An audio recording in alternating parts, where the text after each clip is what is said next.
Namaskar. Hello and welcome to P Guru's channel. This is host Sri Iyer and I'm joined by the co-host Sridhar Chityalaji. This is episode 363 of Daily Global Insights and we have a lot of developments that are taking place today even as we speak, and we'll be able to cover a few, but we will be able to do more justice tomorrow. So let's welcome our co-host Sridhar Chityalaji. Sridharji, namaskar and welcome to P Guru's channel.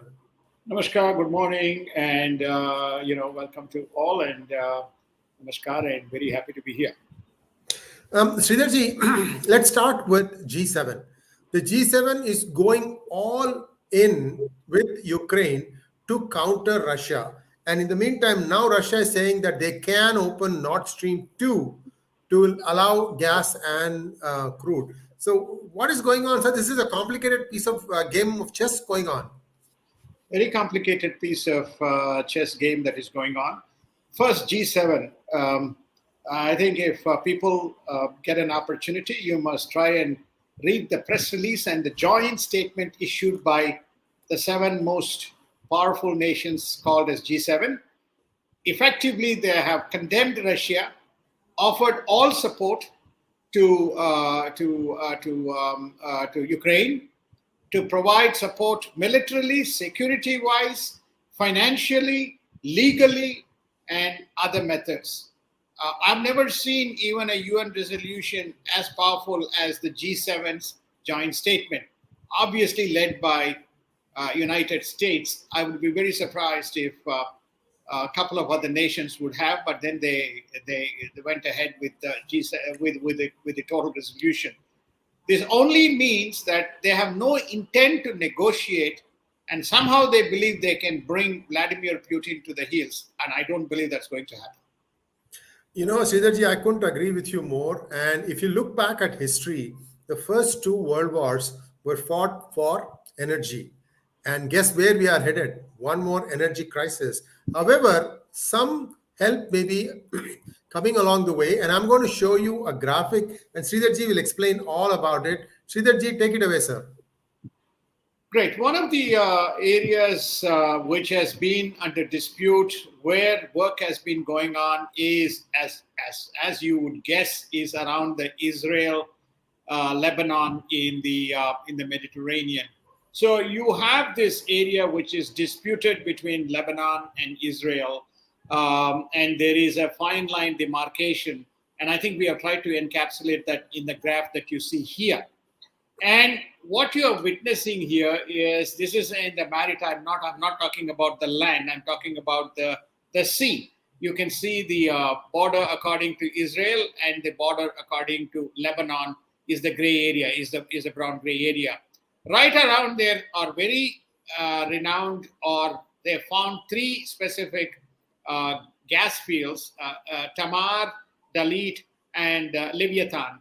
Tamar is very notable because it has got something close to 13 million cubic feet of, not barrels, but cubic feet of gas, which could be a very important source.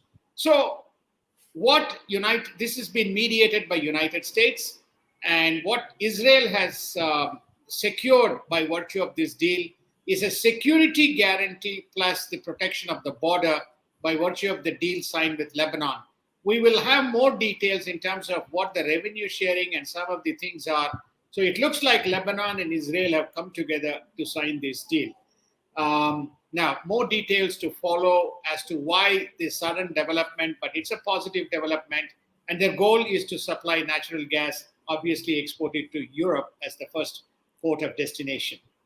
And looks like Russia has resumed bombing of cities in Ukraine. Sridharji, I'm trying to find out what exactly is Russia's intent, because now it's 6 months plus, and one estimate said that Russia was using up 40,000 shells per day, sir.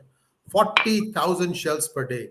Now they're using a different method. They're going Patriot-based attack, but again, they're going to start running out of this also. And now, they're going after civilian spots, sir. They have taken out the power grid for half of Ukraine.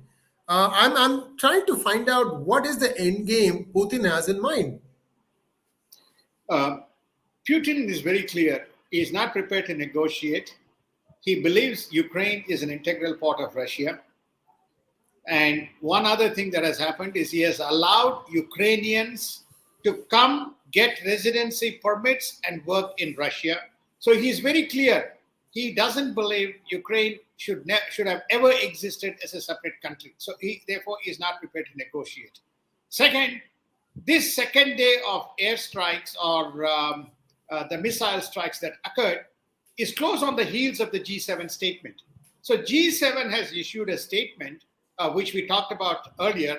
And in response, what does Russia do? Russia attack. Now, there are two questions here. One, has he given a unilateral order, or some of these orders are a little dated and you are seeing some of these attacks spawn out as a result of that?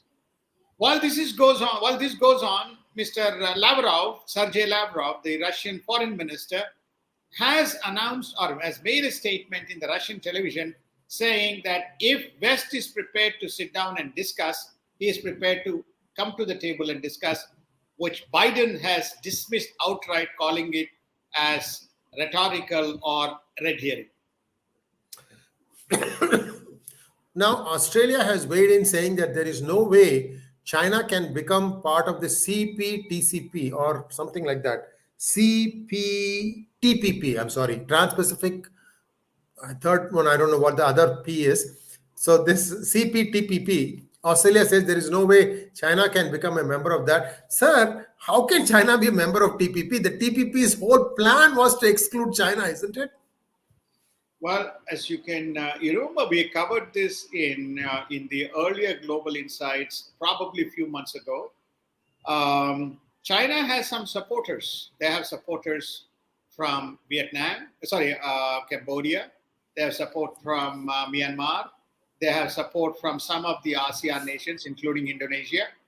They probably have a neutral support from Singapore. And you remember, Taiwan, UK, and China are the applicants, and UK will get its entry into CPTPP. This is again another policy decision which is coming from, coming from Biden administration as the only way Australia will step up and say we outrightly decline the membership unless there is consensus. China cannot make it into CPTPP. What is the result of all this? I think what we are seeing is, as you rightly pointed out, what is reminiscent of World War I and World War II, geographical and political split around policies and philosophies between the world, one in the Russia-China camp, one in the current United States camp. That's what we are witnessing. And this doesn't help the geopolitical situation or economic stability in any way, Sriji. So I figured out TPP, it is Trans-Pacific Partnership. I still don't know what the CP part is. Hopefully you can decode that, sir. Now, the other thing is a very important development. TSMC shares dropped 8% on a new policy that United States has drawn up. Sridharji, why is this and how does China get affected by it? Well, one of the several self-inflicting wounds is, we have got a dearth of shortage of chips, which is fundamental towards the auto industry, which is fundamental towards the electronic industry, which is fundamental towards many other kind of adjacent industries, which is reliant on these thin silicon wafers. So the Biden administration has enacted a policy whereby if you are supplying chips to any company which is associated with Chinese military, then that particular company will be banned from exporting those to the so-called Western allied nations. Now remember, TSMC has a plant in China. Okay, so will China openly declare, I'm buying this for military? No, it comes through covert programs. So TSMC potentially faces consequences of the ban resulting from this if it is got factories located in China, whereas factories in Japan, which they are building, if they have a factory in United States, which is catering to the needs, then TSMC will not be, those factories will be exempted. So, given its footprint in China and the exposure, there is a fear that TSMC will be impacted. And so the market recognizes that, and then the market goes takes a punt on TSMC. Just for I mean, we have shared this before. TSMC is one of the top 10 market capitalization institutions in the world. So it has a significant kind of an impact. This is another self-inflicted wound at the wrong time, which impacts industries when industries are trying to get out of the COVID crisis. Sir, where do I start listing the Chinese companies with military connections, sir? ZTE, Huawei. I don't know, sir. The 90% of the Chinese mega companies will be captured by this definition. I mean, I'm just, it's blanket. I think I wish we can speak with some of the people within Biden administration to calibrate what exactly is the framework for all these decisions and whether they have actually simulated the consequences of their decisions and the impact to the global economic system. I'm sure they have not. And now Hong Kong has hit back at the United States for allowing Russian tycoon Alexei Mordashov's 142-meter long nod on the city's harbor.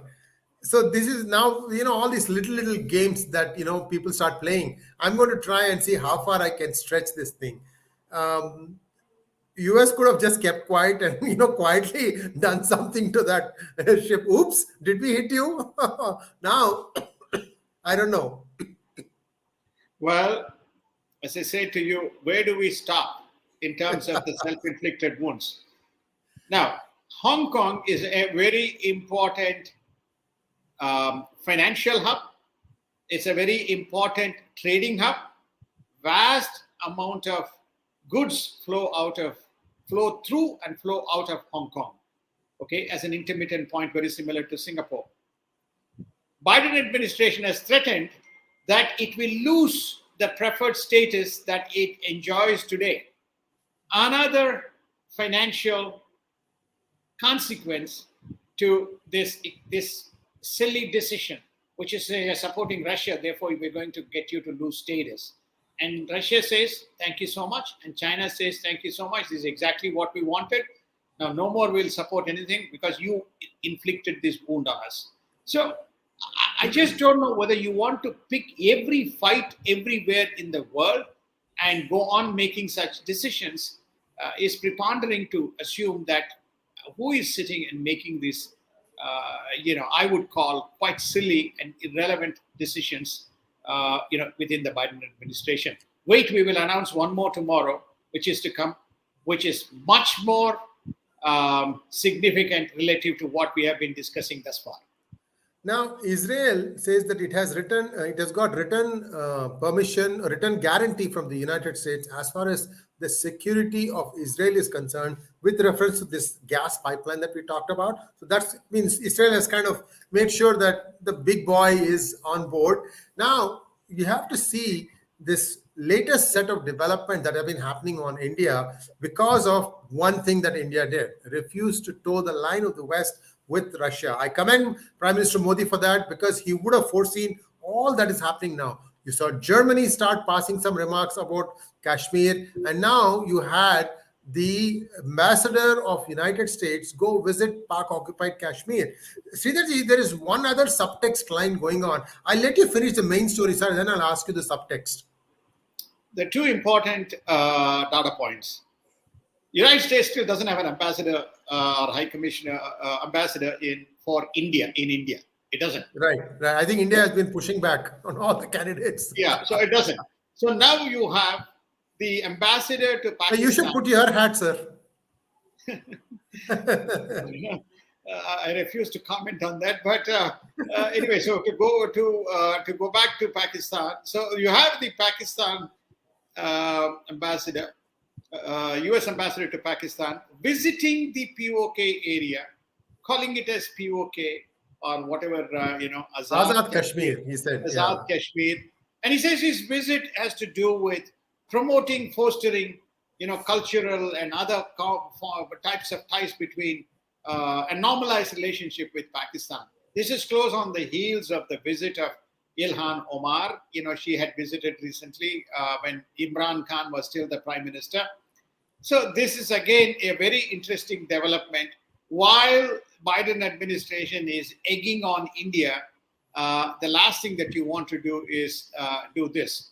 This just simply tells you, for those who probably may know it already or may not know it, if you don't know it, Biden administration has got a number of advocacy groups within it, which all help Biden Democrats to come to power. You have Iranian, you have a Pakistani, you have Council for this relations, Council for that relations. So you have a whole cluster of advocacy groups. I mean, United States runs on advocacy groups and what you call as the political sympathizers. So you have a number of groups. So depending on which day, which advocacy groups is hearing, you have a policy decision that's coming out. So that is why you are seeing this mix and mishmash of actions that is coming out, and nothing seems kind of coherent.